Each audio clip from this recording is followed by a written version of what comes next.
नमस्कार दोस्तों, मैं सुरेंद्र सारण आप सभी का इस ऑनलाइन प्लेटफॉर्म पर हार्दिक स्वागत और अभिनंदन करता हूं। दोस्तों, आज फिर मैं आपके लिए एक नया टॉपिक लेके आया हूं जो रीट भर्ती परीक्षा, T TET, MP TET, UP TET, जितनी भी शिक्षक योग्यता भर्ती परीक्षा के अंदर संस्कृत विषय में बहुत ही महत्वपूर्ण टॉपिक है। और इसके साथ साथ मैं इसके प्रश्न भी लेके आया हूं। ये बड़ा टॉपिक है संधि, इस कारण से यहाँ पर इसका पार्ट फर्स्ट लेकर के हाजिर हुआ हूँ। पार्ट सेकंड यहाँ पर जो है नेक्स्ट वीडियो के अंदर लेकर हाजिर होऊंगा। दोस्तों, आज अपन इस टॉपिक की पहले विस्तार पूर्वक चर्चा करेंगे, उसको किस तरीके से आप याद रखेंगे, किस तरीके से है संधि टॉपिक को पढ़ा जाता है, इसकी चर्चा करेंगे। और उसके बाद में दोस्तों, पूर्व भर्ती परीक्षा के अंदर ओल्ड क्वेश्चन पेपर्स के अंदर इस टॉपिक से कैसे प्रश्न उठे हैं और वो प्रश्न किस तरीके से आपको हल करने हैं, उस सभी की चर्चा मैं इस वीडियो में करने वाला हूं। दोस्तों, आपके लिए यहाँ पर आपको बता दूं कि इससे संबंधित अगर यदि मान लो आपको पीडीएफ चाहिए तो पीडीएफ जो है मेरे यहाँ पर जो डिस्क्रिप्शन के अंदर जो लिंक दिया हुआ है टेलीग्राम का, उससे आप टेलीग्राम चैनल ज्वाइन कीजिए। वहाँ पर आपको टेलीग्राम ग्रुप के अंदर लिंक पीडीएफ जो है शेयर कर दी जाती है। तो यहाँ पर ये आपके लिए जानकारी थी। चलिए अपन बात करते हैं। आज अपन यहाँ पर एक संस्कृत विषय का संधि टॉपिक पार्ट फर्स्ट लेकर के हाजिर हुआ हूँ। दोस्तों, यहाँ पर आपके सामने दिख रहा है कि संधि जो शब्द है वो ऐसे दो तरीके से लिखा जा सकता है। दोस्तों, सबसे पहले यहाँ पर बात करूँ तो दोनों ही शब्द है वो संस्कृत के अंदर शुद्ध माने जाते हैं। और इन शब्दों की यहाँ पर बात करें तो ये जो शब्द है इसका संधि विच्छेद दोस्तों ये इस तरीके से होता है, सम धन दी। सम धन दी, ये जो है संधि इस प्रकार से यहाँ पर शब्द बनता है। इसका वापस यहाँ पर संधि पद बनेगा तब म का अनुस्वार बनता है। इस कारण से यहाँ पर जो संधि हो रखी है दोस्तों, कौन सी संधि है, ये विच्छेद और ये संधि पद, कौन सी संधि है। तो यहाँ पर संधि पहचानने के लिए सबसे पहली चीज आपको यहाँ पर एक ध्यान रखनी है कि आपने विच्छेद में क्या बनाया है। विच्छेद के अंदर जो वर्ण लिखा हुआ था उसका क्या बनाया। जैसे यहाँ विच्छेद में म लिखा हुआ है और आपने यहाँ क्या बना दिया संधि पद में, अनुस्वार। तो जब भी विच्छेद में म लिखा हुआ और अनुस्वार बनता है तो वहां पर जो संधि होती है वो कौन सी होती है दोस्तों, अनुस्वार संधि। संस्कृत के अंदर ध्यान रखना, विच्छेद में जो वर्ण दिया हुआ है संधि बनाते समय वह वर्ण जिसमें बदलता है उसी के अकॉर्डिंग भेद का नाम दिया हुआ होता है। जैसे यहाँ पर आप अगर यदि इस पद का विच्छेद देखें तो दोस्तों यहाँ पर इसका विच्छेद क्या होगा, सम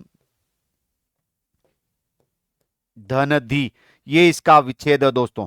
और इसके अंदर यहां पर क्या बनाया हुआ है कि ये जो अनुस्वार है ये बाद में जाकर के किस में बदला है, संधि की तब न में बदला है। तो ये न में क्यों बदला, तो पहली बात तो अनुस्वार हमेशा जो है पांचवें वर्ण में ही बदलता है नासिक्य वर्ण होने के कारण।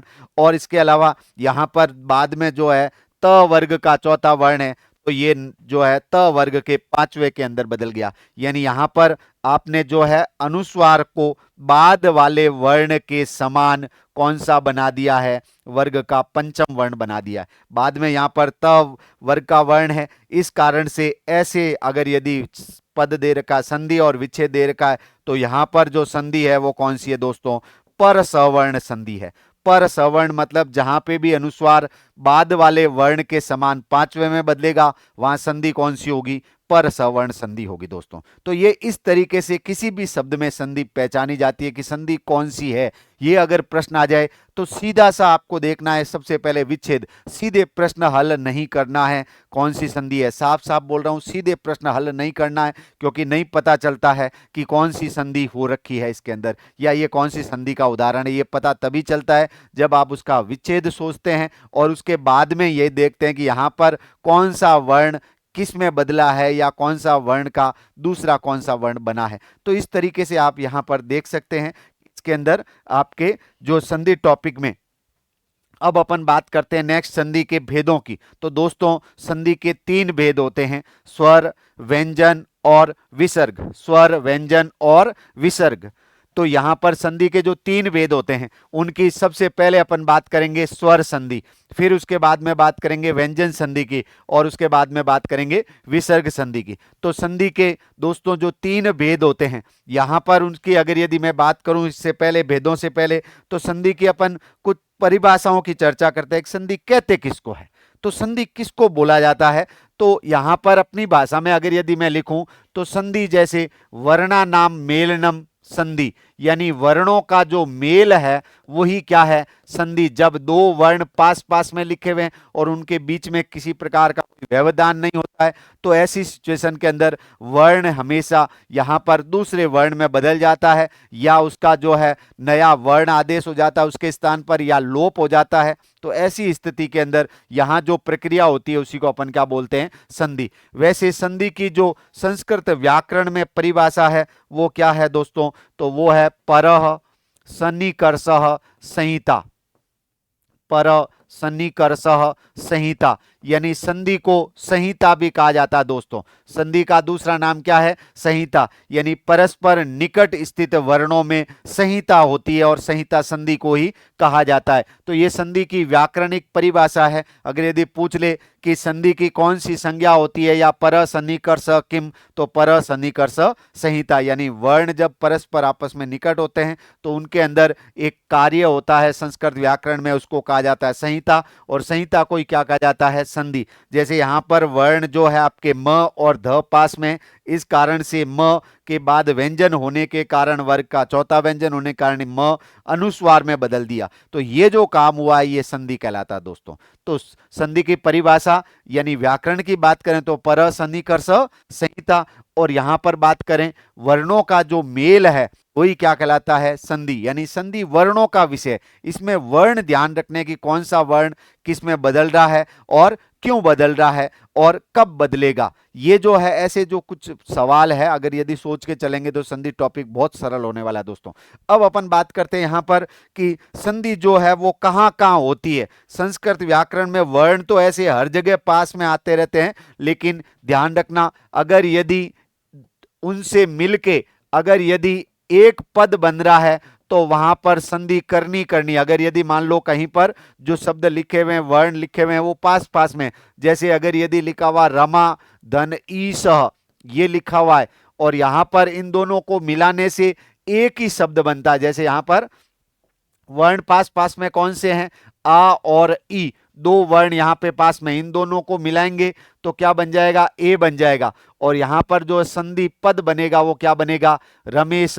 तो जब दोनों को मिला के एक पद बना दिया जाता है तो एक पद के और वो भी सार्थक पद बनता है, तो वहां संधि नित्य होती है दोस्तों, हमेशा करनी होती है।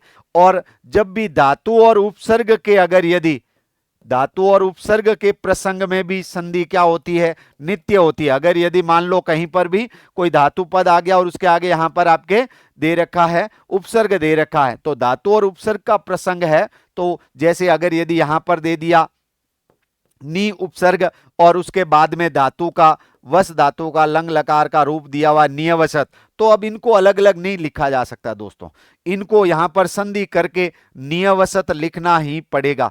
तो संधि मतलब संस्कृत व्याकरण में ये कहा गया है कि संधि होती कहां है और कहां नहीं होती है।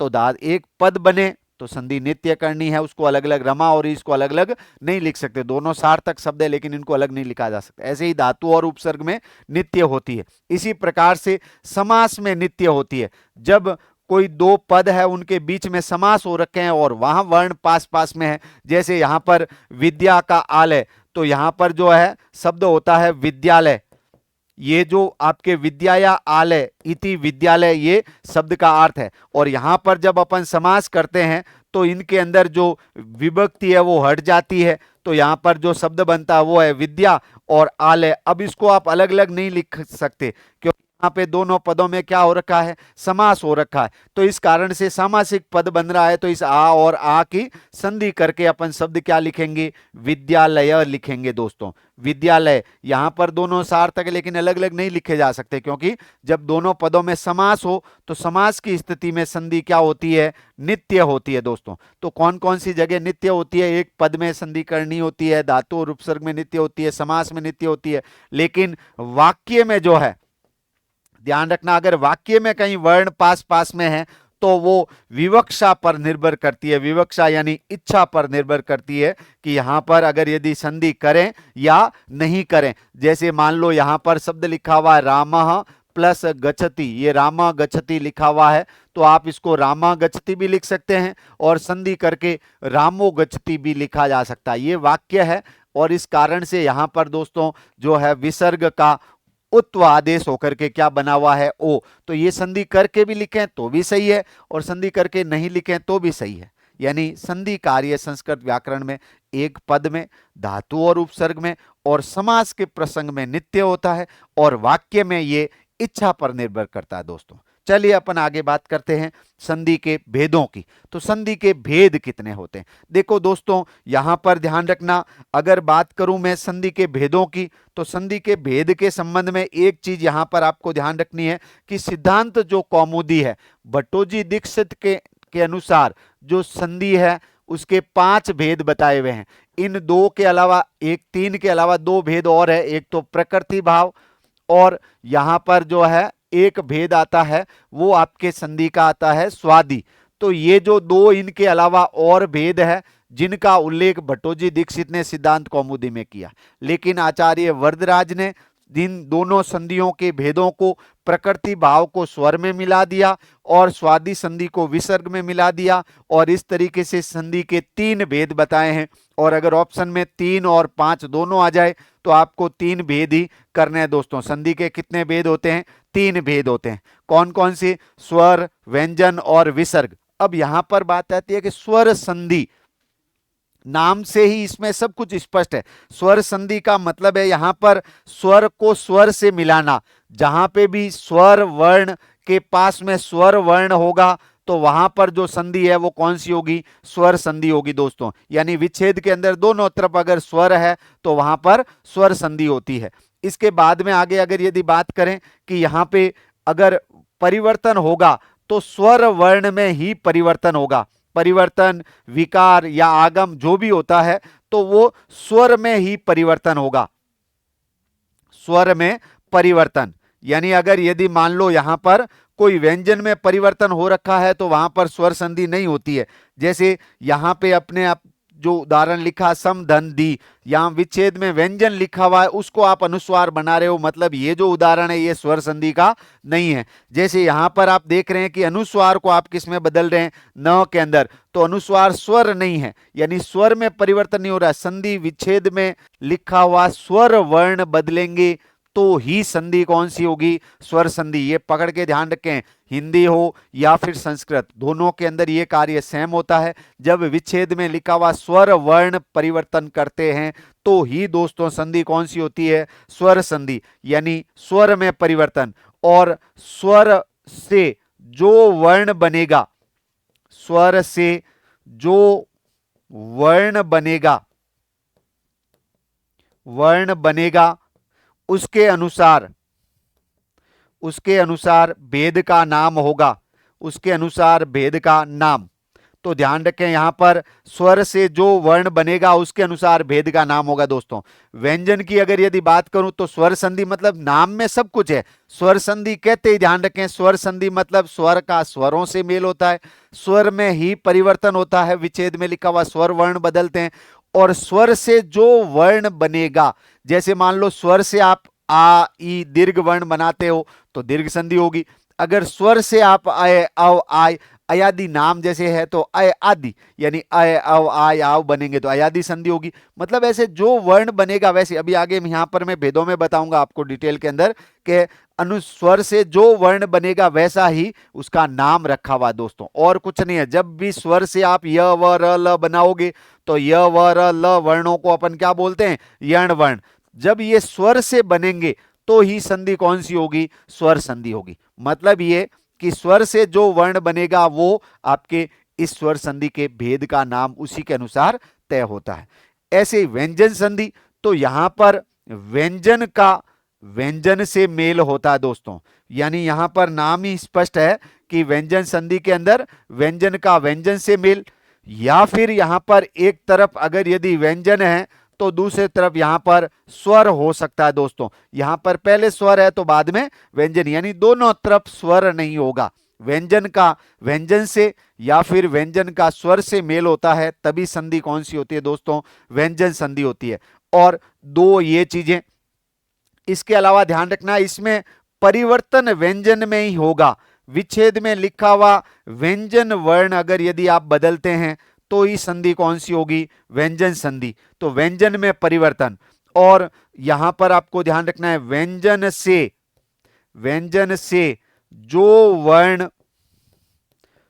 वर्ण बनेगा, व्यंजन से जो वर्ण बनेगा उसी के अनुसार भेद का नाम तय होगा, उसी के अनुसार भेद का नाम तय होगा। जैसे अभी आपने यहां पर देखा कि जो संधि शब्द था, इस संधि शब्द के अंदर यहां पर आपने देखा होगा संधि शब्द में म को आपने म व्यंजन वर्ण छेड़ा, मतलब 100% यहां व्यंजन संधि है। अब व्यंजन में कौन सी है, तो म से आपने क्या बनाया, अनुस्वार, तो इसका मतलब संधि कौन सी है, अनुस्वार। यहां पर भी आप देखें कि अनुस्वार को आप क्या बना रहे हैं, म, तो यहां पर स्वर नहीं छेड़ रहे हैं, अनुस्वार छेड़ रहे हैं। तो अनुस्वार जो है म या न का ही बनता है, इसका मतलब व्यंजन का ही एक रूप है दोस्तों। तो इस कारण से यहां पर कहेंगे कि हम व्यंजन को छेड़ रहे हैं विच्छेद में लिखा हुआ, तो इसका मतलब ये भी व्यंजन संधि का ही भेद है। अब व्यंजन का कौन सा है कि हम अनुस्वार को क्या बना रहे हैं, बाद वाले वर्ण के समान बना रहे हैं, तो संधि के भेद का नाम जो हो जाएगा इसमें कौन सा, व्यंजन के अंदर पर सवर्ण संधि। अब नेक्स्ट यहां पर दोस्तों मैं बात करता हूं विसर्ग संधि की। तो व्यंजन में देखो, व्यंजन का व्यंजन से या स्वर से मेल, व्यंजन में परिवर्तन, व्यंजन से जो वर्ण बनेगा वो इसके भेद का नाम हो जाएगा। ऐसे ही विसर्ग संधि दोस्तों, विसर्ग संधि के अंदर विसर्ग का या तो स्वर से या फिर व्यंजन से मेल होता है, यानी प्लस से पहले विसर्ग आएगा और उसके बाद में यहां पर दोस्तों स्वर या व्यंजन अगर यदि हो तो यहां पर आपके संधि कौन सी होगी, विसर्ग। और इसमें एक चीज और ध्यान रखें, यहां पर विसर्ग दोस्तों वैसे ध्यान होगा आपको, लेकिन बता दूं मूल रूप से ये स होता है संस्कृत व्याकरण में, सुप प्रत्यय का इत्यादि का जो है स वर्ण होता है, स ही आगे जाकर के र में बदलता है और र ही आगे जाकर किस में बदलता है दोस्तों, विसर्ग। संस्कृत के अंदर जो शब्द सिद्धि प्रक्रिया चलती है उसमें यहां पर मूल रूप में वो स जो है किसी प्रत्यय वगैरह का होता है, और वहां से जब अपन सुप वगैरह जो प्रत्यय लगाते हैं उस समय इसको शब्द सिद्धि में यहां पर स का र बनता है, र का क्या बनता है, विसर्ग। तो इस विसर्ग की जगह कुछ उदाहरणों में यहां पर क्या लिखा हुआ आ सकता है, र भी आ सकता है, और कुछ जगह पर ये स भी लिखा हुआ आ सकता है, दोनों ही ध्यान रखना। वैसे विसर्ग, लेकिन ये र या स भी कुछ उदाहरणों में लिखा हुआ आता है। इसकी चर्चा अगर आगे अपन विसर्ग संधि वाले भाग में करेंगे दोस्तों। आज की इस क्लास के अंदर अपन विस्तार से जो चर्चा करेंगे वो स्वर संधि की करेंगे दोस्तों, ठीक है। तो यहां पर विसर्ग संधि की नेक्स्ट पार्ट के अंदर बात करेंगे। तो अभी यहां पर थोड़ा सा आप इतना समझ लें कि विसर्ग संधि किसको कहेंगे, कि विसर्ग का स्वर या व्यंजन से जब मेल होगा तो विसर्ग संधि होगी। और इसके अंदर जब आप संधि कार्य करेंगे तो परिवर्तन किसके अंदर करेंगे, विसर्ग में परिवर्तन, यानी विच्छेद में लिखा हुआ विसर्ग वर्ण ही क्या होगा, बदला जाएगा, विसर्ग में परिवर्तन। और विसर्ग से जो वर्ण बनेगा, जो वर्ण बनेगा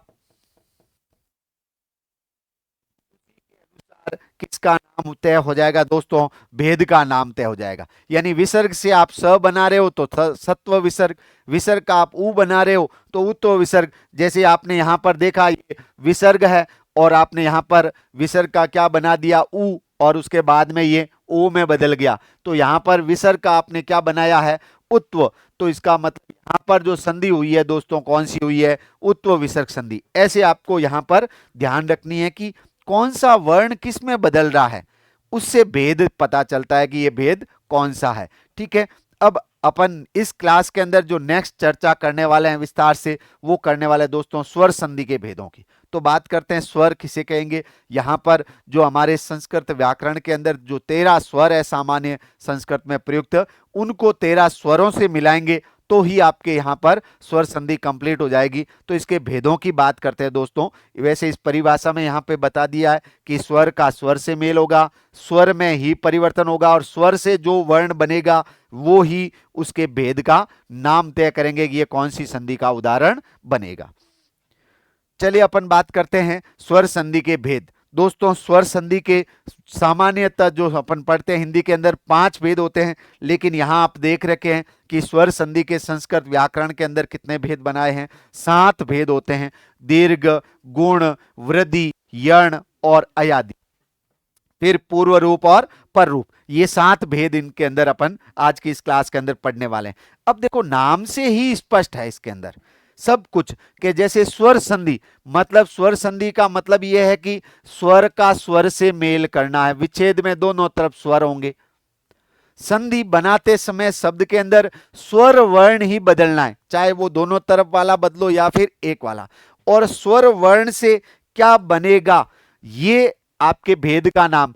तो जब भी किसी स्वर से आप ये 4 दीर्घ बनाते हो, दीर्घ आ, दीर्घ ई, दीर्घ उ और दीर्घ री, यहां पर ये समझ लेना, ध्यान रखना दोस्तों, ये पूरा बहुत ही महत्वपूर्ण है यहां पर, कि जब भी स्वर से आ बनता है बड़ी ई, यानी विच्छेद में तो स्वर लिखा हुआ है और संधि पद में आपने उसको बना दिया है, संधि पद बनाते समय उसके अंदर आ, बड़ी ई या बड़ा ऊ या फिर दीर्घ री ऐसा कुछ बना दिया, तो वहां पर जो है संधि उस उदाहरण में कौन सी होगी दोस्तों, दीर्घ संधि होगी। ठीक है, जैसे यहां पर अगर यदि लिखा हुआ है, यहां पर राम प्लस अवतार लिखा हुआ है, दोनों तरफ यहां पर अ है, लेकिन ये कैसे आपको ध्यान रखना है कि यहां पर देखें दोनों तरफ अ है, मतलब दोनों तरफ स्वर है, स्वर का स्वर से मेल हो रहा है। अब आप क्या बना रहे हो कि इस म के अ और इस अवतार के अ को मिलाकर के आपके क्या बना देते हैं, आ। अब पीछे क्या बचा हुआ है, इधर यहां पर राम और इधर क्या बचा हुआ पीछे, वतार, क्योंकि इसका अ बाहर आ गया और इसका भी अ बाहर आ गया, तो म आधा रह गया। और यानी स्वरों से आपने क्या बनाया है, आ। अब इसका जो शब्द बनेगा वो मिलाएंगे म में आ, तो क्या हो जाएगा, रामा, और फिर पीछे वतार लिख देंगे तो शब्द क्या बनेगा, रामा अवतार। लेकिन अब पूछ ले यहां संधि कौन सी हुई है, तो विच्छेद में जो वर्ण लिखा हुआ था आपने क्या छेड़ा, तो कि अ और अ को बदला, तो स्वर को बदल रहे हैं, मतलब संधि, ये स्वर संधि का उदाहरण है। ऐसे हर एक उदाहरण के अंदर आपको अप्लाई करनी है ये थ्योरी दोस्तों। ठीक है, स्वर को छेड़ रहे हो मतलब स्वर संधि है। दूसरी चीज, अब स्वर का कौन सा भेद है, तो कि स्वर से आप क्या बना रहे हो, तो कि मैंने यहां पर स्वर से है वो आ बनाया, तो इसका मतलब जब भी ऐसे आ या ऐसे दीर्घ ई, दीर्घ ऊ और री बनेगा तो संधि कौन सी होगी दोस्तों, दीर्घ संधि होगी। यहां पर ये फिक्स ध्यान रखना। ऐसे ही यहां पे मैं दूसरी बात करूं गुण की, तो संस्कृत के अंदर ध्यान रखें ए, ओ, अर और अल वर्णों को गुण कहा जाता है। तो जब भी स्वरों से आप क्या बनाओगे, ए बनेगा तो ही गुण संधि होगी। अगर कहीं स्वर पास में है, ए नहीं बन रहा है, तो वहां पर गुण संधि नहीं है। जैसे अगर यदि आपने यहां पर उदाहरण के अंदर जैसे देखा होगा, कुल धन अटा, तो यहां पर जो आपके कुल धन अटा, यहां अ और अ है, लेकिन आप इससे जो शब्द बनाते हैं तब बनता है कुलटा। तो ये दोस्तों यहां पर जो कुलटा बना हुआ है, ये यहां पर आपने स्वर तो मिलाया लेकिन आ नहीं बनाया, मतलब यहां पर दीर्घ संधि नहीं है, ये दीर्घ संधि का उदाहरण नहीं है। ऐसे ही यहां पर आपके बात करें तो स्वधन इरह, ये जो लिखा हुआ है इसको जब आप मिलाते हैं तो उदाहरण जो बनता है वो बनता है स्वैर, ये स्वैर।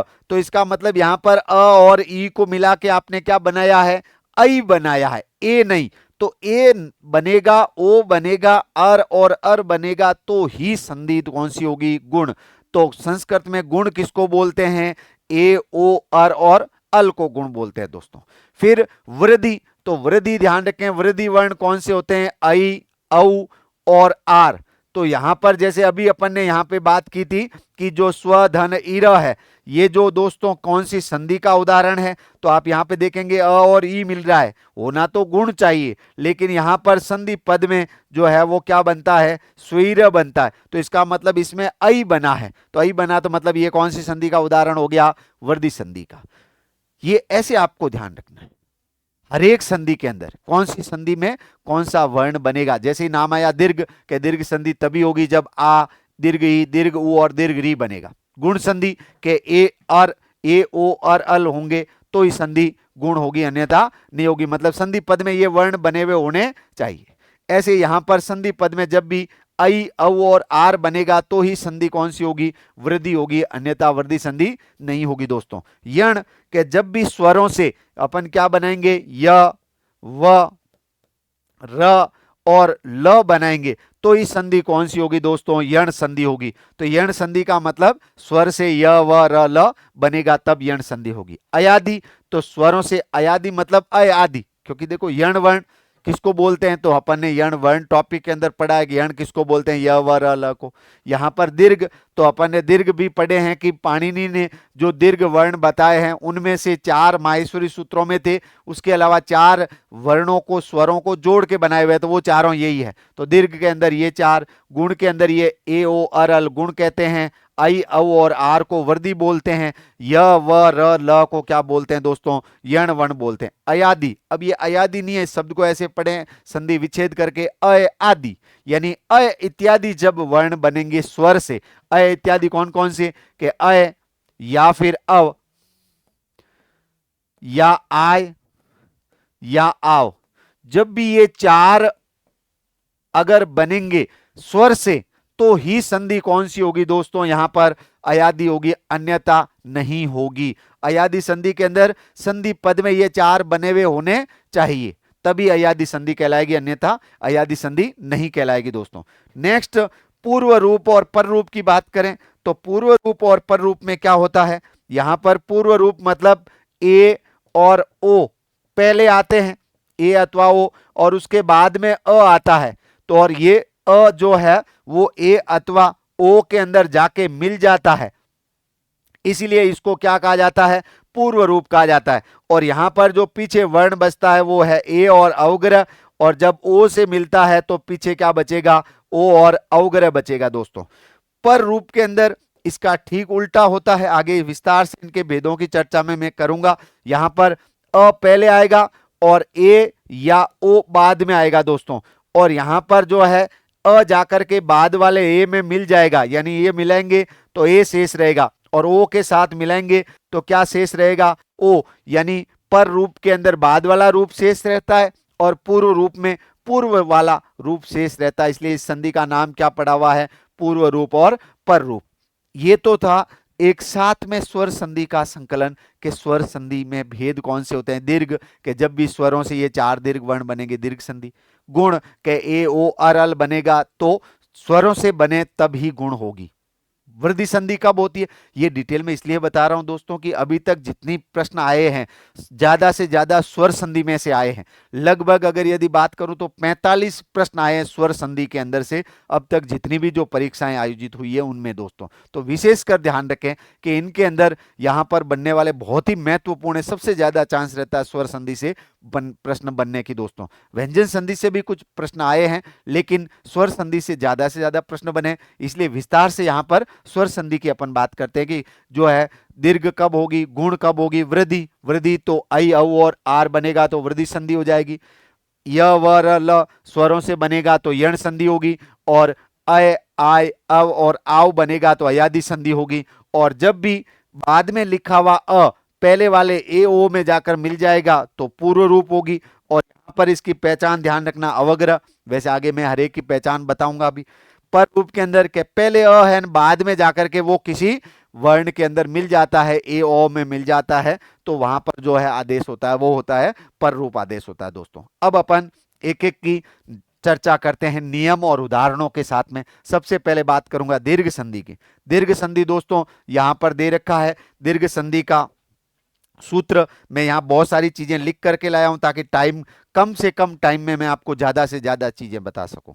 दोस्तों यहां पर प्रश्न भी लेकर हाजिर हुआ हूं ताकि आपको उसी टॉपिक के पढ़ने के बाद में लास्ट में उस टॉपिक के प्रश्न, तो स्वर संधि है तो स्वर संधि के बहुत सारे प्रश्न जो ओल्ड क्वेश्चन पेपर में आए हैं उन्हीं प्रश्नों की अपन यहां पे इस क्लास में चर्चा करने वाले हैं। सबसे पहले दीर्घ संधि आपको पता ही है, दीर्घ स्वर संधि, दीर्घ स्वर मतलब चारों दीर्घ स्वर बनेंगे तो ही दीर्घ स्वर संधि होगी, और इसका सूत्र है अक सवर्णे दीर्घ, यानी अक वर्ण, अक का मतलब अ ई उ रील री आए और उनके बाद में समान वर्ण हो, समान मतलब संस्कृत के अंदर अ और आ आपस में सवर्ण होते हैं, तो जब ये आए अ आ के पीछे अ आई होना चाहिए तो इन दोनों के स्थान पर दीर्घ आदेश होगा, तो अ आ के बाद में अ आ में से कोई है, यानी अ के बाद अ है या अ के बाद आ है या आ के बाद अ है, इन चारों कंडीशन को मैं यहाँ पर शॉर्ट में आपके लिख के लेके आया हूं। कोई चारों कंडीशन बन सकती है, अ के बाद में अ भी हो सकता है, न अ के बाद आ भी हो सकता है, जैसे यहाँ अ के बाद अ है लेकिन यहाँ अ के बाद आ है,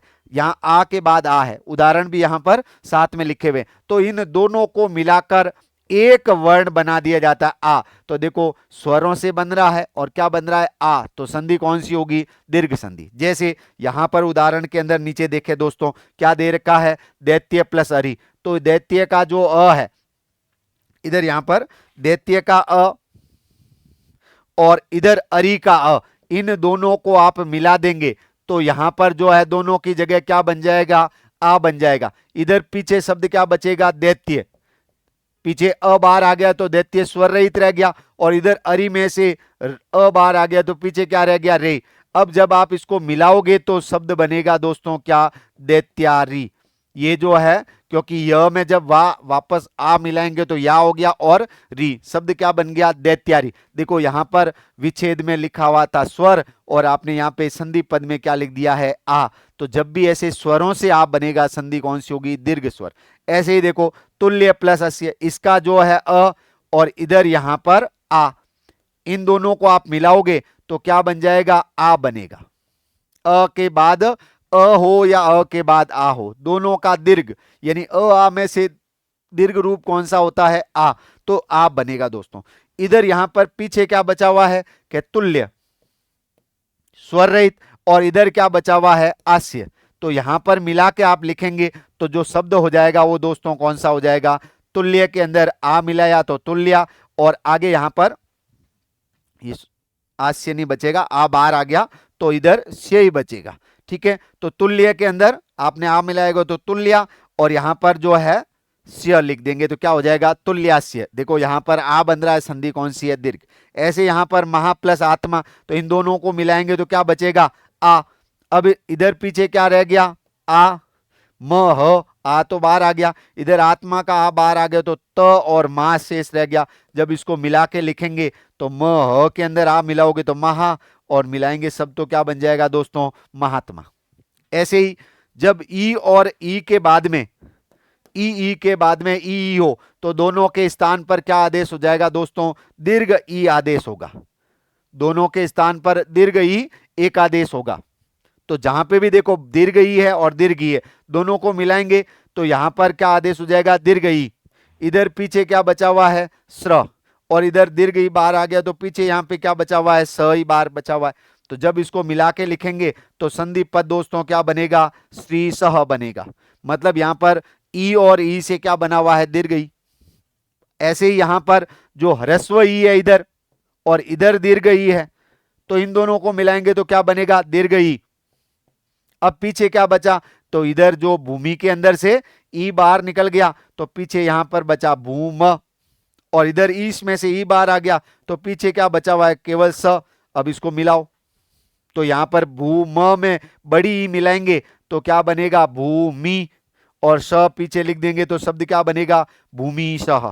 तो भूमि धन ईशः, संधि पद क्या हुआ, भूमि सह। संधि कौन सी है, बना क्या कि दीर्घ ई, तो संधि कौन सी है, दीर्घ स्वर। तो जब भी आ, दीर्घ ई, दीर्घ ऊ और दीर्घ री बनेगा तो दीर्घ संधि होगी दोस्तों। ऐसे यहां पर यदि धन इच्छा, तो देखो यहां पर छोटी ही है और इधर भी छोटी है, लेकिन दोनों मिलेगी तो क्या बन जाएगा, बड़ी। और इधर जब वापस संधि पद बनाएंगे तो यह द में बड़ी ई की मात्रा लगेगा, तो यदि इच्छा, तो ये ई बाहर आ गया, पीछे यहां पे क्या बचा हुआ है, छा। तो अब जब लिखोगे तो शब्द क्या बनेगा, यदि इच्छा। तो यहां पर यदि धन इच्छा विच्छेद होगा और संधि पद बनेगा यदि इच्छा। यहां पर भी संधि कौन सी है, दीर्घ। ऐसे ही दोस्तों ऊ के बाद देखो, अ आ के बाद अ आ हो तो आ हो जाता है, ई के बाद में ई है तो दीर्घ ई हो जाता है। ऐसे ही ऊ के बाद में ऊ है तो यहां पर दोनों के स्थान पर क्या आदेश होगा दोस्तों, दीर्घ ऊ। और ऐसे यहां पर री के बाद री है तो दोनों के स्थान पर यहां पर क्या आदेश हो जाएगा, दीर्घ री आदेश हो जाएगा दोस्तों, दीर्घ री आदेश। तो जब दीर्घ री होगा या दीर्घ ऊ, दीर्घ ई या दीर्घ आ जो है होता है तो इस संधि कौन सी होगी, दीर्घ संधि। और इसे सवर्ण दीर्घ संधि भी कहा जाता है, क्योंकि यहां पर अ का समान वर्ण ही पीछे रहना चाहिए, ई का भी समान वर्ण, ऊ का भी समान वर्ण, और री का भी समान वर्ण दोस्तों। ऐसे यहां पर ऊ के उदाहरण देखें, देखें भानु धन उदय दे रखा है, इधर ऊ है इधर भी ऊ है, तो दोनों की जगह पर यहां पर क्या हो जाएगा, बड़ा दीर्घ ऊ आदेश। पीछे क्या बचा है कि भानु में से ऊ बाहर आया तो यहां पे पीछे बचा हुआ है भा न। इधर उदय में से ऊ बाहर आया तो पीछे क्या बचा हुआ है, दया, क्योंकि इस ऊ और इस ऊ को मिला के अपन ने क्या लिख दिया है, दीर्घ ऊ। इनमें संधि हुई है इन वर्णों में। जब इसको शब्द को मिलाएंगे तो यहां पर जो संधि पद बनेगा, भा न में बड़ा ऊ मिलेगा तो क्या बनेगा, भानु। और इधर शब्द पीछे दया लिख देंगे तो क्या बन जाएगा, भानुदया। ऐसे यहां पर वधु धन उत्सव, वधु में ऊ बड़ा आता है तो ये इधर का दीर्घ ऊ और इधर का ह्रस्व ऊ। दीर्घ ऊ के बाद में भले ह्रस्व हो सकता है, बड़े के बाद में यहां पर ऊ के बाद ऊ हो सकता है, दीर्घ के बाद दीर्घ, ह्रस्व के बाद में ह्रस्व ऊ हो सकता है, दोनों ही। तो इन दोनों की जगह पर दीर्घ ऊ बनेगा। पीछे यहां पर कि यहां वधु के अंदर ऊ बाहर आ गया तो शब्द ध, और उत्सव का ऊ बाहर आ गया तो पीछे जो शब्द बचेगा वो क्या बचेगा, तसवह। जब इसको मिलाएंगे दोस्तों तो जो शब्द बनेगा वो क्या बनेगा, वधुत्सवः, वधुत्सव। इसको मिला के लिखेंगे तो देखो यहां पर दोनों को मिला के क्या बनाया, दीर्घ ऊ, मतलब संधि कौन सी है आपके, दीर्घ संधि। ऐसे ही यवागु धनुष्मा, अब देखो दोनों ही तरफ दीर्घ ऊ है तो भी आपके इन दोनों का भी दीर्घ आदेश क्या होगा, दीर्घ ऊ ही होगा। और इधर पीछे क्या बचेगा, इसको मिलाएंगे तो यवाग, और इधर उष्मा में से ऊ बाहर आ गया तो पीछे क्या बचेगा, क्षमा। तो इसको मिला के लिखेंगे तो दोस्तों यहां पर जो शब्द बनेगा वो क्या बनेगा, यवागुष्मा, यवागुष्मा। तो यवागु उष्मा, यवागु मतलब लापसी की उष्मा को कहा जाता है दोस्तों। तो ये जो है इसमें संधि कौन सी हुई है, दीर्घ संधि। ऐसे ही री के बाद जब री हो, चाहे वो ह्रस्व हो या दीर्घ हो, समान वर्ण होना चाहिए। तो जब ये सवर्ण मिलते हैं तो दोनों के स्थान पर क्या होगा, दीर्घ आदेश। जैसे पितृधन ऋणम, तो इसके अंदर पितृ का जो री है अंतिम वर्ण और यहाँ ऋणम का जो प्रथम वर्ण री है, ये दोनों ही मिलकर के क्या बन जाएंगे, दीर्घ री, दीर्घ री। दीर्घ री की मात्रा दोस्तों ये ऐसे होती है, री की मात्रा ये होती है दीर्घ री, जैसे मतलब क के नीचे लगाएंगे तो ये ऐसे दीर्घ री लिखा जाएगा। तो ये दीर्घ री बना। इधर पीछे क्या रह गया कि पितृ का री तो बाहर आ गया, इधर शब्द बचा हुआ है पीत, और ऋणम का री बाहर आ गया तो पीछे शब्द बचा हुआ है णम। अब इसको मिला के लिखेंगे तो आपके मिला के शब्द क्या हो जाएगा, पी, त के अंदर बड़ी री की मात्रा लगाएंगे और यहां पर णम लिख देंगे तो शब्द क्या बनेगा, पितृणम। तो यहां संधि पद में देखो दीर्घ री दिख रहा है, यहां संधि पद में देखो दीर्घ ऊ दिख रहा है, यहां संधि पद में दीर्घ ई है, यहां संधि पद के अंदर दीर्घ आद आया हुआ है, आ आया हुआ है। तो मतलब ये वर्ण जिसमें होंगे, जहां पर बनेंगे, वही संधि कौन सी होगी, दीर्घ स्वर संधि होगी। जैसे होत्री प्लस रिकार, तो ये दोनों ही मिलकर के क्या बन जाएंगे, दीर्घ री।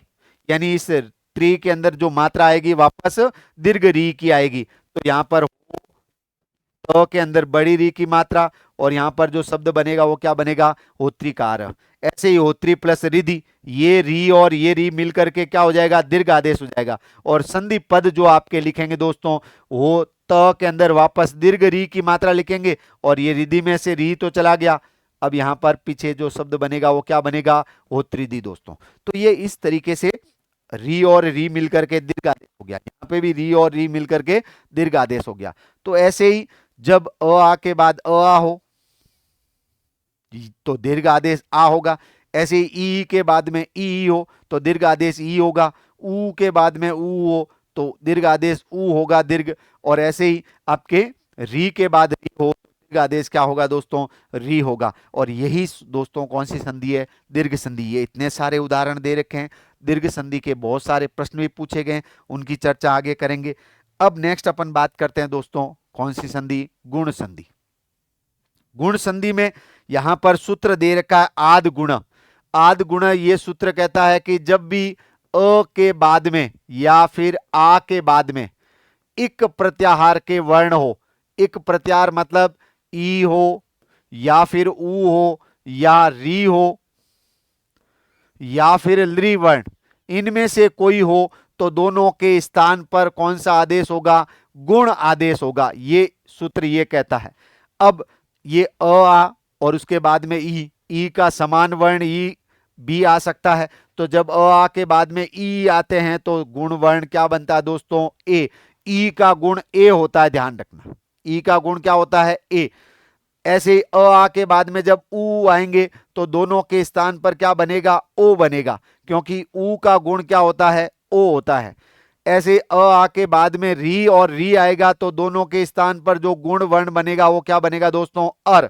और इसी तरीके से अ आ के बाद में जब ली आएगा तो दोनों के स्थान पर जो गुण वर्ण क्या बनेगा, अल। तो यहां पर विशेष तौर पर ध्यान रखें, अ और ई मिलकर के ए बनते हैं, अ और उ मिलकर के ओ बनते हैं, अ और री मिलकर के अर बनता है, और अ और ली मिलकर के क्या बनता है दोस्तों, अल। तो ए ओ अर और अल बने और इन वर्णों से बने तो ही संधि कौन सी होगी, गुण संधि होगी। ए ओ अर अल बनने चाहिए गुण संधि के अंदर। सूत्र क्या है, आद गुणा, ये गुण संधि का सूत्र है। अब देखें उदाहरण, यहां पर ये मैंने सब इसी के उदाहरण दे रखे हैं। पहले तो यहां पर मेरा ही नाम दे रखा है सुरेंद्र, सुरधन इंद्र। तो यहां पर इसमें अ है और इधर ई है, तो ये अ और ई मिलकर के गुण हो गया क्या, ए। इधर पीछे क्या बच गया, सु र में से स्वर बाहर निकल गया था, इंद्र का ई बाहर आ गया तो पीछे नद्र बचा हुआ है। जब इसको मिलाकर के अपन शब्द लिखेंगे तो शब्द जो क्या लिखा जाएगा, र में एक ही मात्रा होगी तो रे नद्रह। ऐसे ही दोस्तों ये अ और ये दीर्घ ई मिलकर के ए, और जब इसको मिला के लिखेंगे तो शब्द क्या बन जाएगा, नरेश। वापस मिला के लिखेंगे तो इधर धराधन ईश्वर, इधर आ बाहर आ जाएगा, इधर आ बाहर आ जाएगा, और इधर ई, तो दोनों को मिला करके लिखेंगे तो क्या होगा, आ और ई है तो भी यही बनेगा गुण। तो यहां पर पीछे शब्द क्या रहेगा, ध र रह जाएगा दोस्तों, आ बाहर आ गया है, इससे जो है गुण हो गया। ईश्वर के अंदर से ई बाहर आ गया तो यहां पर जो है पीछे शब्द क्या बचा हुआ है, आधा श वर। तो जब इसको मिलाएंगे तो ये ध र में ए मिलेगा तो रे, और स्वर लिखेंगे तो शब्द क्या बन जाएगा, धरेश्वर। तो धराधन ईश्वर का संधि पद क्या होता है, धरेश्वर। देखो ए बना, मतलब संधि कौन सी है, गुण। ऐसे यहां पर ओ के अ आ के बाद में ऊ होगा तब क्या बनेगा, ओ। देखो यहां पर पाद धन ऊन, यहां पर अ है और उसके बाद में ऊ है तो दोनों का क्या बन जाएगा, ओ, क्योंकि ऊ का गुण क्या होता है, ओ होता है दोस्तों। इधर पीछे यहां पर क्या बचा हुआ है, पाद, और इधर ऊन के अंदर यहां पर ऊ बाहर आ गए तो पीछे क्या बचा हुआ है, न।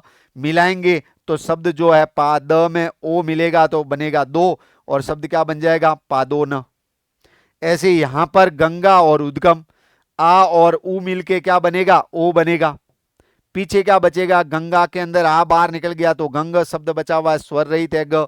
उद्गम में से ऊ बाहर आ गया, पीछे क्या बचा हुआ है, दकम। जब इसको मिला के लिखेंगे तो शब्द क्या बनेगा दोस्तों, गंगोदकम।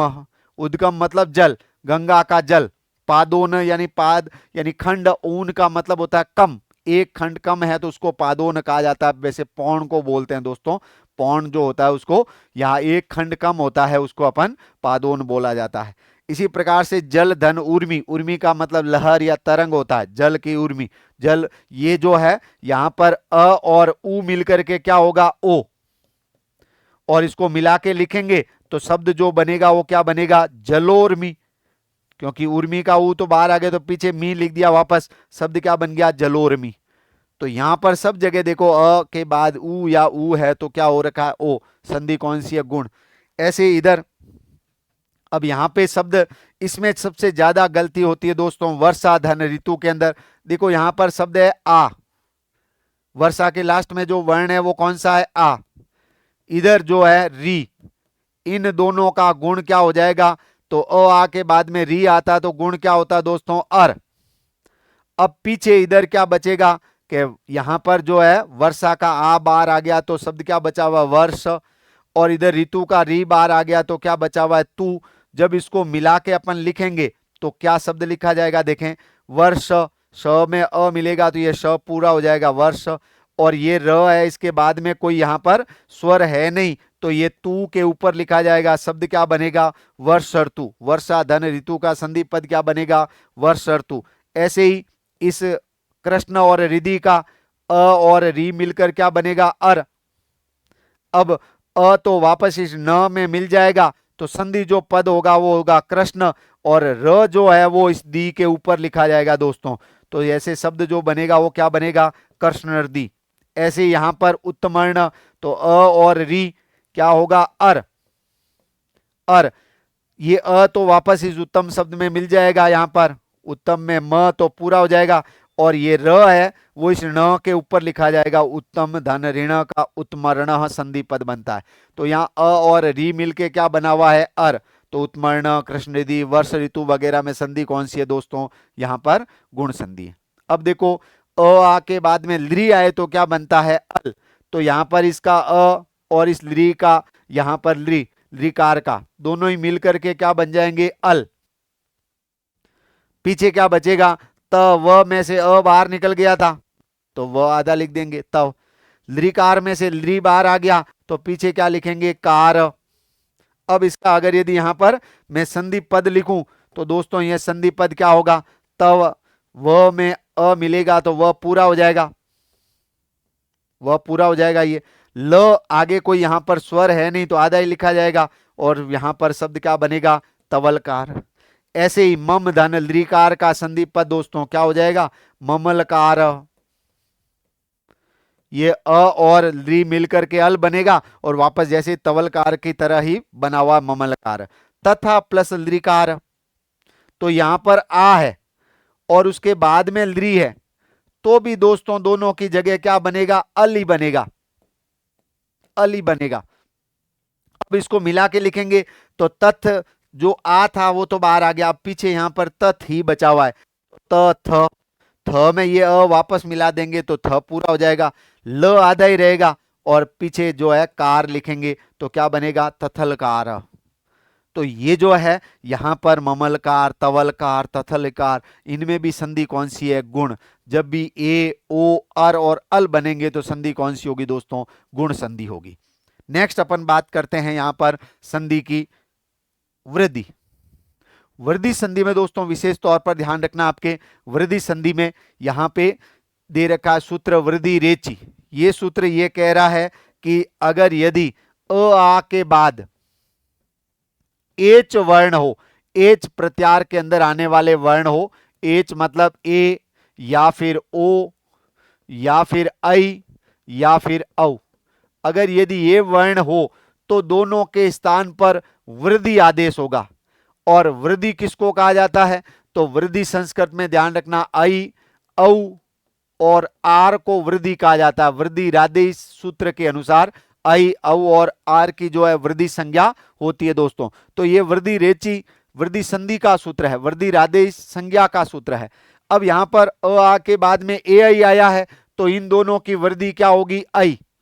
जब अ आ के बाद में ओ औ आए तो इन दोनों की जो वृद्धि है वो क्या होगी, औ। अ के बाद में ओ हो तो औ होगा, या अ के बाद औ है तो भी क्या होगा, औ ही होगा।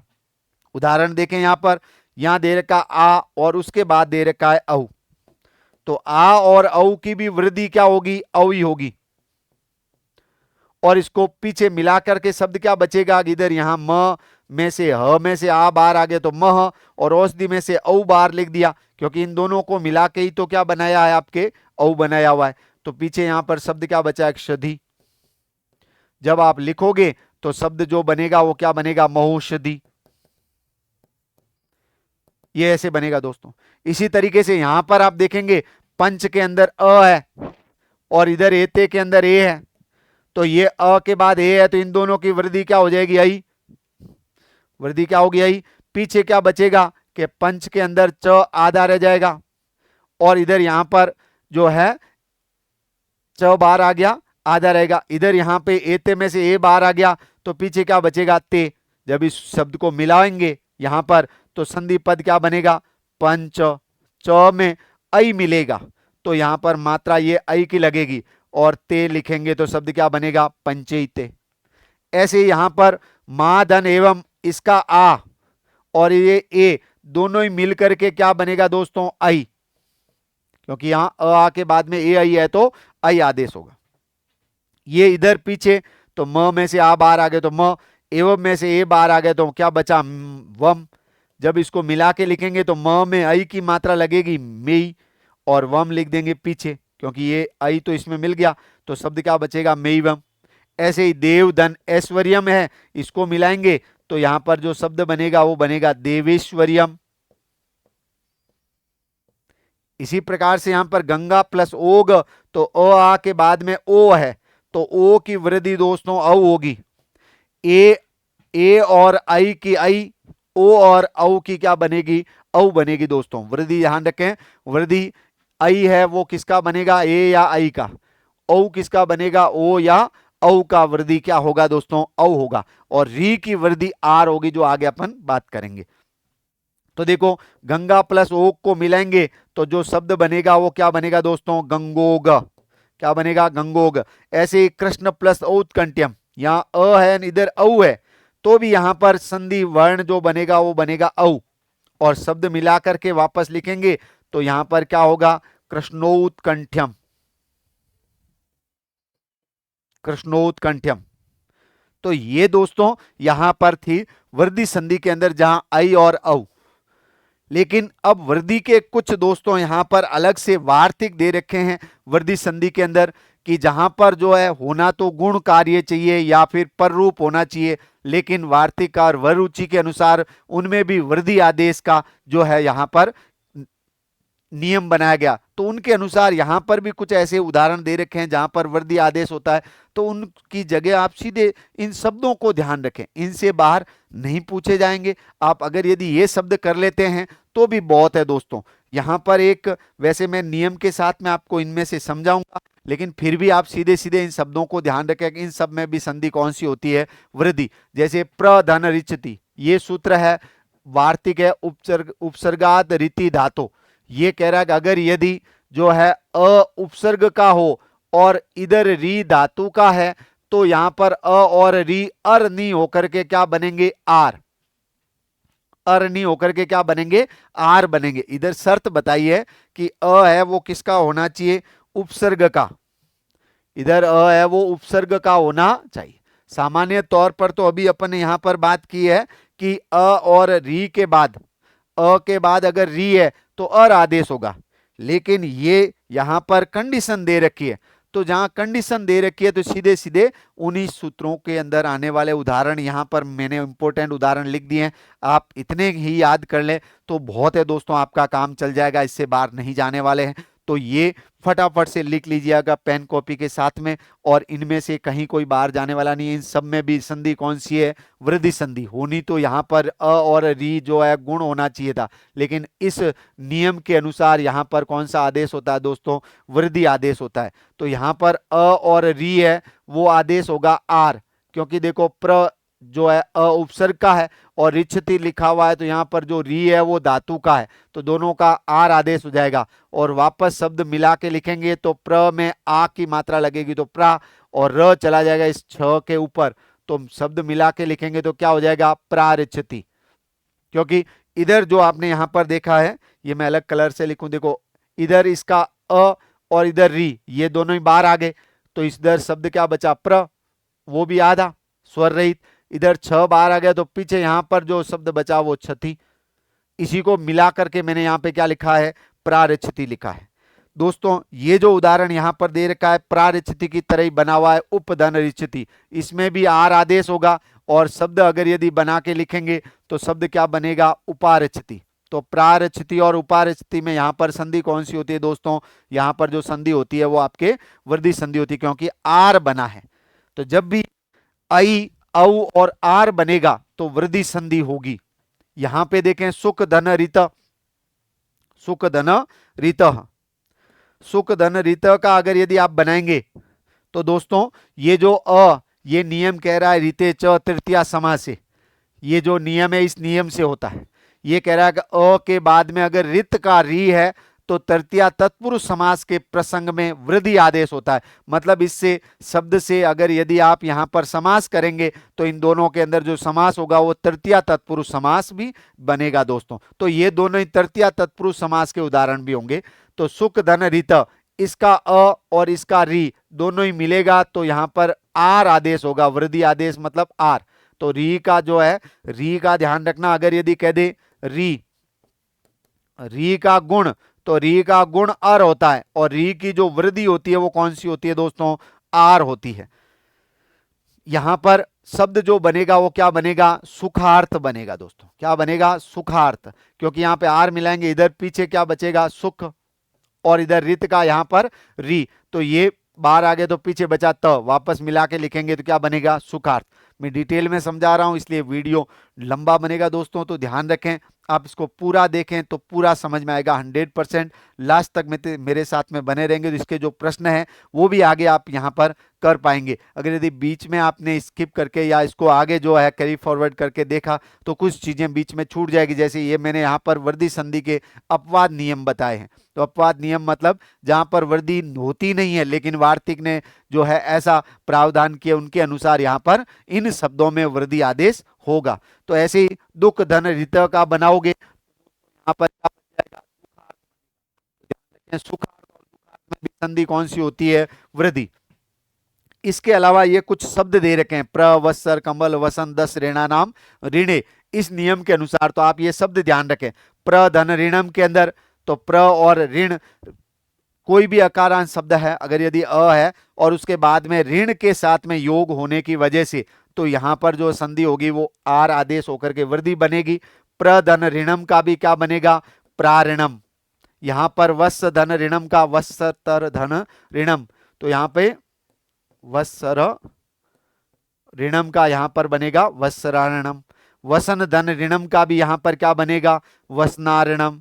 तो इन सभी में ध्यान रखें संधि आर आदेश होने की वजह से यहां पर संधि कौन सी होती है वृद्धि। दस धन ऋणम का दशाऋणम, दशार्ण या ऋणम लिखा हुआ तो दशाऋणम। ऐसे ऋण धन ऋणम का जो संधि पद बनेगा वो दोस्तों क्या बनेगा ऋणाऋणम। तो ये अलग से जहां पर वृद्धि आदेश होती नहीं है लेकिन यहां पर वृद्धि हो रखी है। तो ये दोस्तों यहां पर ये नियम है प्र वत्सर कंबल वसन दस ऋणा नाम ऋणे। ये कह रहे हैं कि इन शब्दों का ऋण के साथ में प्र वत्सर जो आपके कंबल वसन दस और ऋण शब्द इनका ऋण के साथ में योग होता है तो वृद्धि आदेश होती है, ये नियम है। इसके अनुसार ही यहां पर मैंने कुछ उदाहरण दे रखे हैं, आप तो सीधे सीधे इन उदाहरणों को याद कर लें, इससे बाहर जो है इस नियम के उदाहरण नहीं है दोस्तों, तो आप इन्हीं को ही याद करें। सीधे उदाहरण ध्यान रखें, प्रधन ऋणम का संधि पद क्या बनता है प्राऋणम। और ये सारे कौन सी संधि के उदाहरण पढ़ रहे हैं अपन दोस्तों वृद्धि संधि के उदाहरण पढ़ रहे हैं। कौन सी संधि के पढ़ रहे हैं वृद्धि संधि के उदाहरण पढ़ रहे हैं। अब नेक्स्ट है स्वादि रे ऋणो। ये नियम कह रहा है कि अगर यदि स्व आया हुआ है और उसके बाद में इर या इरिन से बना कोई शब्द है, इर या इरिन से बना शब्द है तो वृद्धि आदेश। और ई की वृद्धि दोस्तों आई होती है, ध्यान रखना ई की वृद्धि क्या होती है आई। तो देखो स्व धन इर अ और ई मिलकर के यहां पर क्या बन जाएगा आई बनेगा दोस्तों, क्या बनेगा आई। और इससे जब शब्द बनाएंगे तो शब्द बनेगा स्वेरह, संधि कौन सी होगी वृद्धि। ऐसे ही स्व के बाद में देखो ई ऋणी आया हुआ है, अ और ई होना तो ये गुण का अपवाद है दोस्तों, इसमें यहां पर गुण नहीं होकर के वृद्धि हुई है। जैसे यहां पर जो है अ और ई है वो आपके ए होना चाहिए लेकिन आई होगा आदेश और शब्द बनेगा तो क्या बनेगा स्वे ऋणी बनेगा दोस्तों। इसके अलावा यहां पर कुछ उदाहरण मैंने दे रखा है। उपधन एति, तो अ और ए है और यहां पर अ और ए ये यहां पर रूप आदेश होना चाहिए था, उसका निषेध है और शब्द जो बनेगा वो क्या बनेगा दोस्तों उपेति। उपधन एति का क्या बनता है उपेति। प्रधन ऊढ़, तो अ के बाद में यहाँ प्र के बाद में अगर यदि यहाँ पे ऊढ़ ऊढ़ी एस एसीय वगैरह शब्द है तो वहां पे भी वृद्धि आदेश होगा। तो यहाँ ऊ की जो वृद्धि होती है वो औ होती है तो शब्द बनेगा प्रौढ़। ये भी वृद्धि का उदाहरण है दोस्तों, ध्यान रखें। प्रधन ऊढ़ किसका उदाहरण है वृद्धि संधि का, और शब्द क्या बनेगा प्रौढ़। प्रौढ़ का संधि विच्छेद क्या होता है प्रधन ऊढ़। ऐसे ही प्रधन ऊढ़ा, तो वो आपके शब्द क्या बन जाएगा प्रौढ़ा, प्रौढ़ा। ऐसे यहां पर प्रधन एशिय का जो शब्द बनेगा वो क्या बनेगा दोस्तों प्रेष्य, ये आपके पर रूप का निषेध है। ऐसे उहिनी, उहिनी का विशेष ध्यान रखना, ही छोटी है और नी बड़ी आएगी, उहिनी शब्द होता है। और जब इसको मिला करके लिखें तो अ और उ का वृद्धि आदेश होता है अक्षाद उहिन्याम उपसंख्यानम नियम। देखो अपवाद के अंदर वार्तिक सूत्र वगैरह आपके इस स्तर में परीक्षा में नहीं पूछे जाते हैं, इसलिए मैं उनके सूत्रों की डिटेल में चर्चा नहीं कर रहा हूं दोस्तों। यहाँ पर केवल आपके संधि के उदाहरण, संधि का नाम या संधि के शब्द दे रखा तो भेद पूछ लिया, नाम पूछ लिया या भेद दे रखा है और वहां पर आपको पूछ लिया विच्छेद दे करके संधि पद। तो ये ऐसे ही प्रश्न बनते हैं। इन प्रश्नों के लिए मैं आपको यहां पर उदाहरणों पे ज्यादा जोर दे रहा हूं दोस्तों। तो ये अक्ष धन उहिनी का जो शब्द बनेगा वो आपके क्या बनेगा, अक्षोहिणी बनेगा। क्या बनेगा, अक्षोहिणी। और फिर यहां पर उपधन एद दे, तो इसका जो दोस्तों यहां पर ये भी पररूप का निषेध है, और ये अ के बाद ए है, तो यहां पे आदेश क्या हो जाएगा, आई। और जो शब्द यहां पर क्या बनेगा, उपेयधते। उपेयधते, ये जो है उपेयधते, यहां पर उपेयति, प्रौढ़, प्रौढ़ा, प्रेष्य, अक्षोहिणी, स्वेरिणी, स्वैरः, और ये जो शब्द जितने भी सुखार्थ, दुखार्थ वगैरह, इन सब में भी संधि कौन सी है दोस्तों, वृद्धि संधि है। ये वृद्धि संधि के अपवाद जहां पर होना चाहिए था गुण या फिर पर रूप होना चाहिए, लेकिन वो नहीं होकर के यहां पर कौन सी संधि हुई है, वृद्धि संधि हुई है दोस्तों। नेक्स्ट अपन बात करें कौन सी संधि की, यण संधि की। तो यण संधि के अंदर दोस्तों यहां पर सूत्र दे रखा है इको यणची। क्या दे रखा है, इको यणची।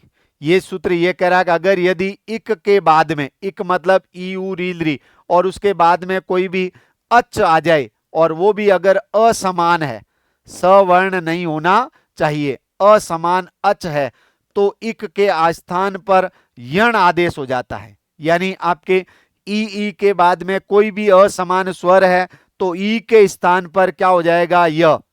स्वर वैसा ही रहेगा, केवल इधर ई के स्थान पर, दोनों वर्णों के स्थान पर एक वर्ण का आदेश केवल दीर्घ में, गुण में और वृद्धि संधि में होता है दोस्तों। यण संधि के अंदर केवल इधर जो आपके इक प्रत्यार का जो भी वर्ण है, ई उ री और ली, उसके बाद में जो भी असमान स्वर है उसको नहीं छेड़ना है, केवल ई को क्या बनाना है, य। ऐसे ही ऊ के बाद में असमान स्वर है, तो ऊ के स्थान पर क्या हो जाएगा दोस्तों, वो आदेश हो जाएगा।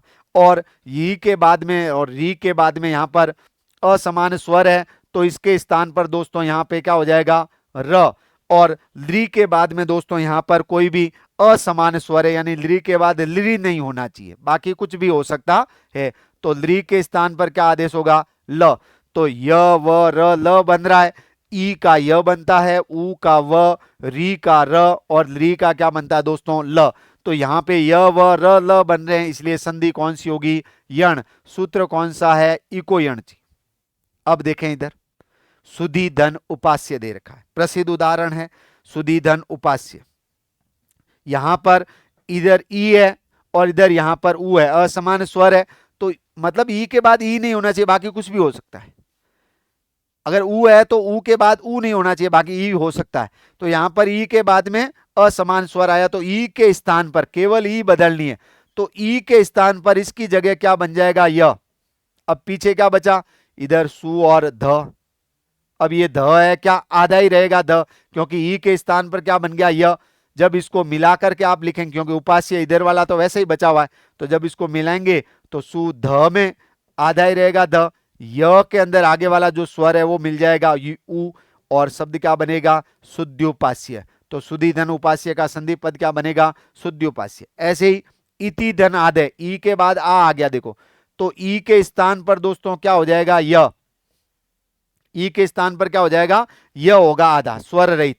इधर ई और तो आधा रहेगा, क्योंकि ई के स्थान पर य हो गया, इधर आधे वैसे ही पड़ा रहेगा। मिला के लिखेंगे तो ई त, आगे य में जो स्वर है ये मिलेगा आ, तो शब्द क्या बनेगा, इत्यादि। ऐसे ही वाणी प्लस ए का, तो ये जो ण है इसके अंदर जो ई है इसका क्या बन जाएगा, य, और इधर शब्द क्या बचेगा, वाण। और अब आप मिला के लिखेंगे तो ये एक आ तो वैसे ही रहेगा, तो वा ण आधा है तो आधा ही रहेगा, य में ए मिलेगा तो ये होगा वाणिये का, शब्द क्या बनेगा, वाणिये का। ऐसे यहां पर देखें इसके अंदर मधु प्लस हरि, ऊ के बाद अ आया हुआ है, तो ऊ का क्या बनेगा, व। पीछे शब्द क्या बचेगा, यहां पर ऊ तो व बन म में बदल गया, तो म और ध आधा रह गया। शब्द मिला के लिखेंगे, क्योंकि अरि तो वैसे ही रहेगा, इधर वाले को तो छेड़ना ही नहीं है। तो ये जो है आपके म ध आधा ही रहेगा, व में ये अ मिल जाएगा तो व पूरा हो जाएगा, और री लिखेंगे तो शब्द क्या बनेगा, मधवरी। ऐसे ही वधु प्लस आशा, तो इस ऊ का क्या बनेगा, व, और इधर पीछे शब्द क्या रह जाएगा, वध। तो शब्द अपन मिला के लिखेंगे तो व ध, व में आ मिलेगा तो वा बनेगा और शब्द क्या बनेगा, वधवाशा। इसी प्रकार से दोस्तों लघु प्लस आदेश ये जो है शब्द बनाएंगे तो क्या बनेगा, लघ्वादेश। ऊ का जो है आपके क्या बन जाएगा, वो आदेश हो जाएगा ऊ का। तो देखो य और वो आदेश हो रहा है स्वरों का, इसलिए संधि कौन सी है इन सब में, यण संधि है। नेक्स्ट इधर धात्री प्लस अंश री के बाद अ आया हुआ है तो री के स्थान पर क्या हो जाएगा, र। इधर पीछे क्या बचेगा, धा और त। जब इसको मिला के लिखेंगे तो क्या होगा देखो, क्योंकि धा त में से री बाहर आ गया तो र में बदल गया और फिर ये अंश वैसे ही पड़ा हुआ है, आप मिला के लिखोगे धा त र और अ क्या बनेगा, त्र, और शब्द क्या बन जाएगा, धा त। ऐसे ही यहां पर जो है री का र बनेगा और फिर पीछे क्या बचेगा, पीत, इसको मिलाएंगे तो वही बन जाएगा त्र, तो शब्द बनेगा पित्र और धीनम। शब्द क्या बनेगा, पितृधीनम। ठीक है दोस्तों, तो अपन यहां पर बात करते हैं आगे पितृधन आज्ञा का। तो ये जो है त के अंदर जो री है वो र में बदल गया तो यहां पर शब्द यहां पे क्या बनेगा, पित्राज्ञा, पित्राज्ञा। नेक्स्ट जो है लृधन आकृति, तो लृ के बाद असमान स्वर है तो लृ किस में बदला, ल में, वापस आकृति मिलेगी इसमें तो शब्द जो बनेगा वो क्या बनेगा दोस्तों, लाकृति। ऐसे ही लृधन आधार, तो लृ के बाद आ गया असमान स्वर तो लृ किस में बदलेगा, ल में, आधा स्वर रहेगा और वापस आ इसमें मिलेगा तो शब्द क्या बनेगा, ला, और धार मिलाएंगे तो शब्द क्या हो जाएगा, लाधार। ऐसे ही लृधन अनुबंध लिखा हुआ है तो लृ के बाद अ आ गया असमान स्वर तो लृ ल में बदल गया।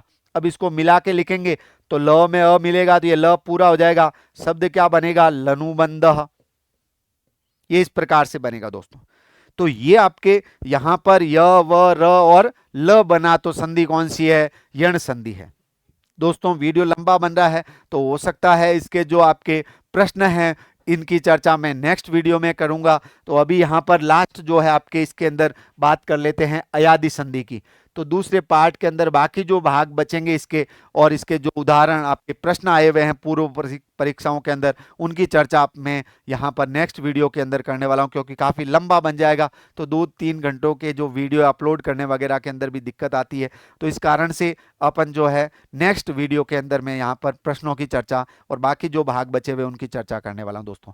यहाँ पर अपन बात करें एचो अयवायाव, ये जो सूत्र है ये कह रहा है कि एच के बाद में कोई भी स्वर हो, अगर एच आया हुआ है और एच का मतलब ए ओ आई और औ, यही चारों अक्षर क्या कहलाते हैं दोस्तों, मैंने अलग अलग लिख दिए, दूर दूर एच कहलाते हैं। और इसके बाद में अगर यदि कोई भी स्वर आया हुआ है तो एच के स्थान पर क्रम से, एच मतलब जो है ए है उसी के स्थान पर आपको करना है, स्वर को नहीं छेड़ना है। तो एच के स्थान पर क्रम से क्या होगा, अय, यानी ए का क्या बन जाएगा, अय, ए की जगह क्या हो जाएगा, अय, अय आदेश। फिर ओ की जगह क्या हो जाएगा, अव आदेश, तो ओ के स्थान पर अव आदेश, आई के स्थान पर आय आदेश। तो ये जो लिखा हुआ है एच ओ अयवा, यानी एच का बाद में कोई भी स्वर है तो एच के स्थान पर क्रम से जो है क्रमशः अय अव आय, तो आई का क्या बनेगा, आय, और औ का क्या बनेगा, आव। आप तो ऐसे ध्यान रखो कि ए आई का अय आय और ओ जो है या फिर औ है तो उसका क्या बनेगा, अवाव, यानी अय, ए का अय, आई का आय, ओ का अव और औ का क्या बनेगा, आव बनेगा जब बाद में कोई भी क्या होगा, स्वर। देखो यहां पर जो आपने दे रखा है हरे धन ए के बाद ए है तो भी ए के स्थान पर क्या आदेश हो जाएगा, अय, अय आदेश हो जाएगा। अब इसको यहां पर पीछे क्या बचा हुआ है, र, ठीक है। अब इसको मिला के आप लिखेंगे तो र में अ ये मिलेगा तो पूरा हो जाएगा और य में ये ए मिलेगा तो पूरा हो जाएगा, शब्द क्या बनेगा, हरे। ऐसे ही ने धन अनम, तो इसके अंदर जो ए है इस ए का क्या आदेश हो जाएगा दोस्तों, अय आदेश हो जाएगा। इधर क्या बचा हुआ है, न, और अनम वैसे ही पड़ा है, ऐसे ही मिलाना इसको तो अनम का अनम मिलेगा। अब यहां पर मैं जो है नीचे लिख रहा हूं देखें, तो न के अंदर अ मिलेगा तो न पूरा, य में अ मिलेगा तो ये पूरा, और शब्द क्या बनेगा, नयनम। ऐसे ही विष्णुधन ओ के बाद ए आया हुआ है तो ओ को क्या आदेश हो जाएगा दोस्तों, अव, और अब शब्द मिला के लिखेंगे तो वी वैसे ही है, श और ण आधा है, और इसमें ये अ मिलेगा तो पूरा हो जाएगा। फिर व में ए मिलाएंगे तो क्या हो जाएगा, विष्णवे। पो धन नम, ओ के बाद में अ आया हुआ है तो ओ को क्या होगा, अव आदेश। इधर पीछे क्या बचेगा कि प, और इधर अनम वैसे ही। अब इसको मिला के लिखेंगे तो पवनम शब्द बनेगा दोस्तों। इसी तरीके से यहां पर नई धन आई के बाद कोई स्वर है तो आई का क्या होगा, आय आदेश हो जाएगा। पीछे इधर न और इधर अकह, मिला के आप लिखोगे तो शब्द क्या बनेगा, नायकः। ऐसे यहां पर नौ धन इक, तो यहां पे औ का क्या हो जाएगा, आव आदेश होगा। ठीक है, नौ धन इक, औ के बाद में है ये, औ के बाद में है ई, तो यहां पर औ को आव आदेश होगा दोस्तों। औ है तो आव, आई है तो आई, ओ है तो अव, और ए है तो अय आदेश होगा।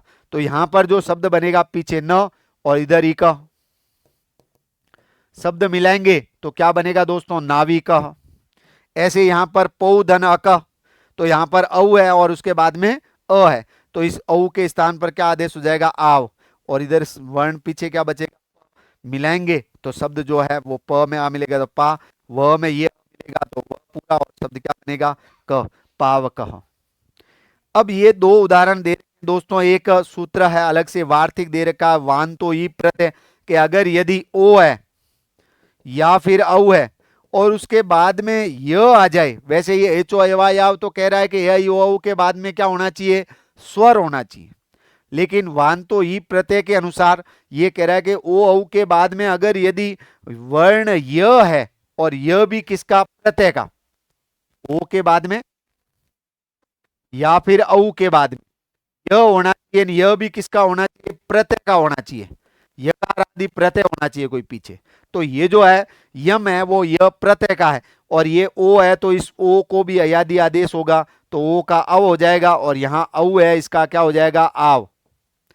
भले ही पीछे यह है, केवल यह वर्णी वो भी प्रत्यय का होना चाहिए, तो इसका जो शब्द बनेगा वो दोस्तों बन जाएगा गव्यम, और इसका शब्द बन जाएगा नाव्यम।